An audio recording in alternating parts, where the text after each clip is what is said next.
kami mahasiswa Katolik Universitas Tanjung Pura, Fakultas Pertanian Prodi Ilmu Tanah A akan mempersembahkan drama yang berjudul Zacchaeus, diambil dari kitab Lukas 19 ayat 1 sampai 10.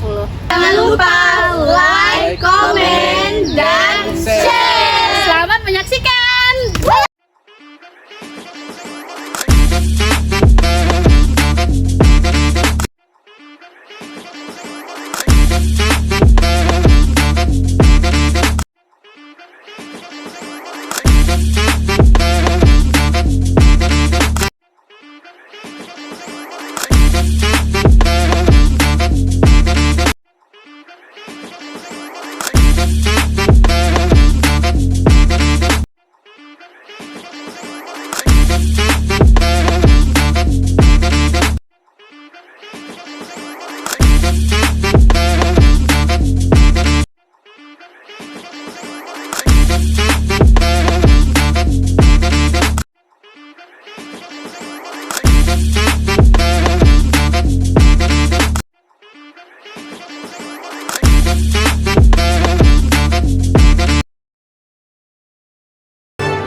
Di kota Yeriko, tinggallah seorang kepala pemungut pajak bernama Zacchaeus.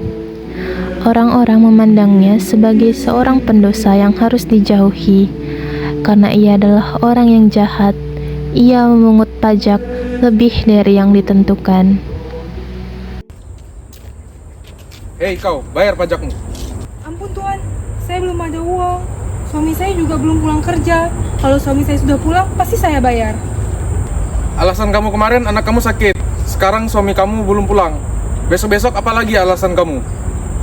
Tapi kali ini benar Tuan, anak saya memang sedang sakit. Suami saya sedang berjualan di gerbang Yeriko. Dan hari ini penjualannya sepi. Kalau sudah ada uang, pasti saya bayar. Kalau begitu, saya akan mengambil perhiasanmu bahwa jaminan kamu telah membayar pajak pada pemerintahan ini. Perhiasan ini, hanya ini harta benda kami Tuan. Saya tidak peduli. Para jurid, ambil perhiasannya. Jangan.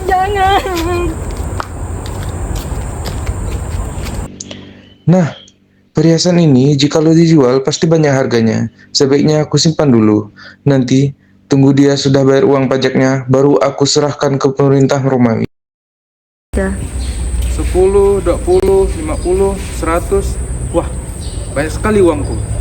Andaikan aku sekaya Paman Yober, pasti aku sudah berenang di kolam yang penuh banyak uang. Yem, di mana asisten?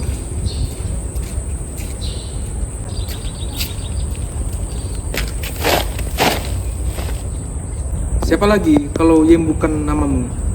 Apakah kamu sudah menghubungi temanku, Darius? Kudengar dia berkunjung ke Yeriko. Sudah Tuan, saya sudah mengabarinya. Katanya dia ada janji dengan keluarganya. Terus besoknya lagi dia ada janjian dengan tukang batu.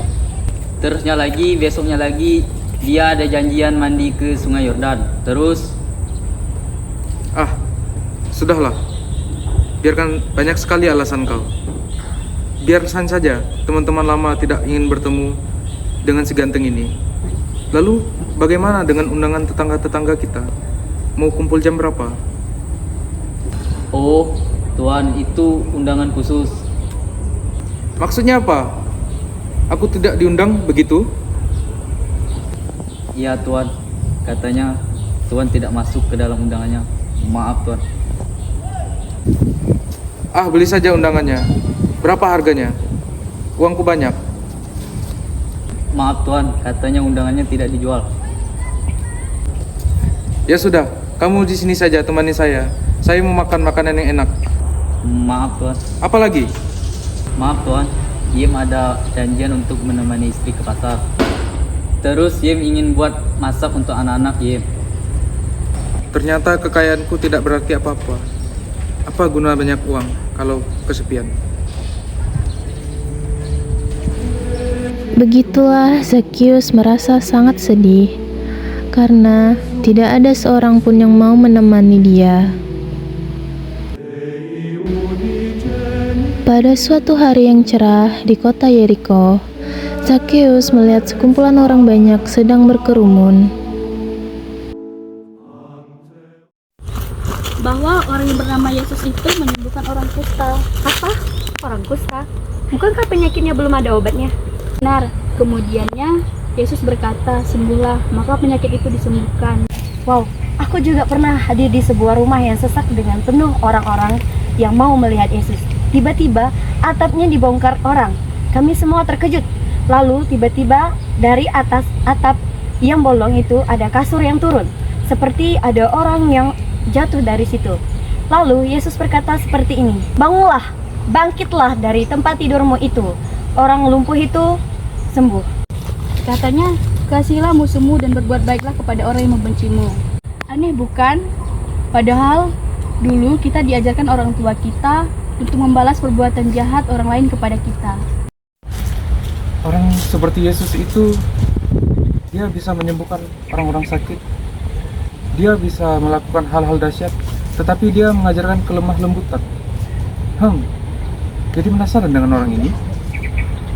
Wow, aku juga pernah mendengar bahwa Yesus bisa meredakan angin ribut. Dia hanya berkata, diam dan tenanglah. Kemudian angin itu reda. Oh iya, aku mendapat kabar bahwa Yesus akan melintasi kota ini. Oh iya, ayo kita bersiap-siap untuk melihat Yesus. Semua orang bersiap-siap untuk melihat siapakah Yesus itu, termasuk Zakheus, tetapi ia mempunyai masalah. Zakheus melompat-lompat, tetapi tetap saja ia tidak bisa melihat Yesus karena badannya yang pendek dan terhalang oleh orang-orang. Zakheus berlari mendahului orang banyak, lalu memanjat pohon ara demi melihat Yesus.